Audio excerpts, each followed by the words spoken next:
Welcome all students in DT practical session. Now we will perform practical number 10, that is test the functionality of RS flip-flop using NAND gate. So RS flip-flop is basically gives only two state, that is set and reset, which is used in a bounce elimination switch. Also it is used in shift register and counters to switch the states. Now we are constructing this RS flip-flop using NAND gate, so we require IC 7408 for this purpose. Now you can see the construction diagram of RS flip-flop using AND gates. So this diagram, likewise this diagram, we are performing the connection on our digital board. So here you can see that the IC 7400, that is NAND gate IC, is placed in a socket, and we are using lower section. So upper 4 connections are empty, and we are considering 1 at P4 and 7 at P10, likewise 8 at P11, and P17 is considered as a P14. So now we'll do the connection according to our circuit diagram. Here you can see pin number 1 and 2 shorted. Pin number 1 and 2 shorted, and S input is given to it. So we'll first do this connection. We'll do this connection. We'll modify our diagram. We'll do this construction with a clock signal. So we will short connection pin number 2 and 4, and will provide clock to it. So initially we are giving S flip-flop to pin number 1. This is our S input and this is our R input. So we are giving S input to pin number 1. We'll do the next connection, that is we'll short pin number 2 and 4, will provide clock to it. Pin number 2 and 4 is shorted with a red wire, and this short is given to clock signal, that is negative going pulse. Then we'll give next input, that is R to pin number 5. So we have taken one wire from pin number 5 and it is given to R input in input section. Then we'll do this connection, that is pin number 3 will going to connect it into pin number 10. Pin number is connected to pin number 10. This IC contains a 4 flip-flops, so will require only one IC. In one IC we'll do all connections. Then pin number 6 is connected to pin number 12. We are taking one wire from pin number 6 and we're going to connect this into pin number 12.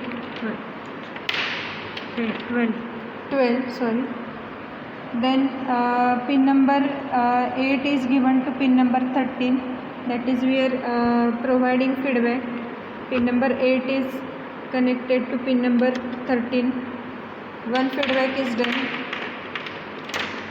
Then we'll connect pin number 9 to pin number 11. Second feedback. Pin number 9 is connected to pin number 11. So feedback connection is done, and now we are taking wire from pin number 8, and it is we are going to give this connection to output section. This is our Q, and we'll take one wire from pin number 11 and we'll connect this wire to output section, which is considered as a Q bar.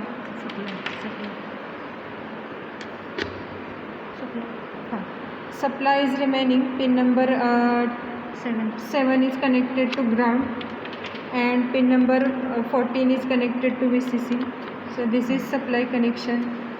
Now you can see one IC contains 4 NAND gates, so will not require any other IC for connection. We have used all 4 gates in our IC. So all connections are done. Now we'll check the input and output connections. Initially we'll see the truth table, that is our first condition, that is first condition is 0 0.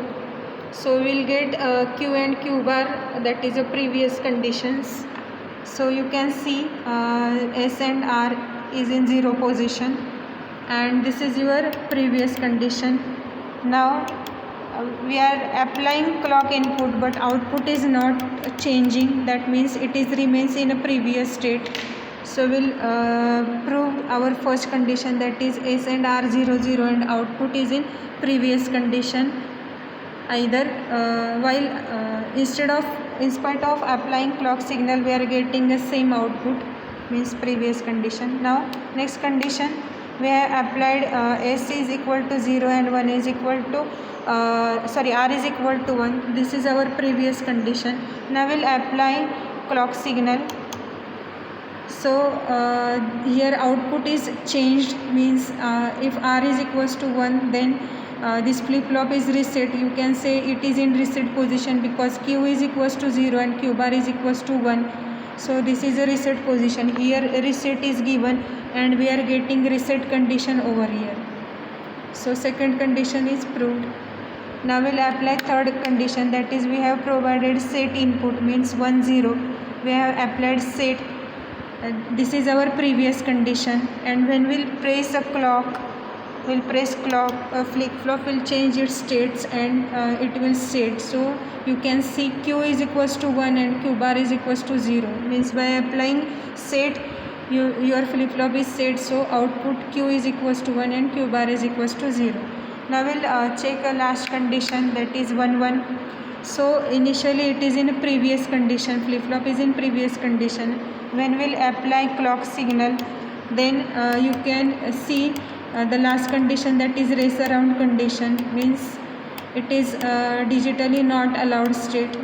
Q bar is glowing and it is remain in 0 position, but it is glowing. It is a last condition, so it is a not accepted case, it is a race around condition. Hence by referring circuit diagram and by connecting IC onto board and making connection, we have proved our RS flip flop, that is a set reset flip flop. Thank you.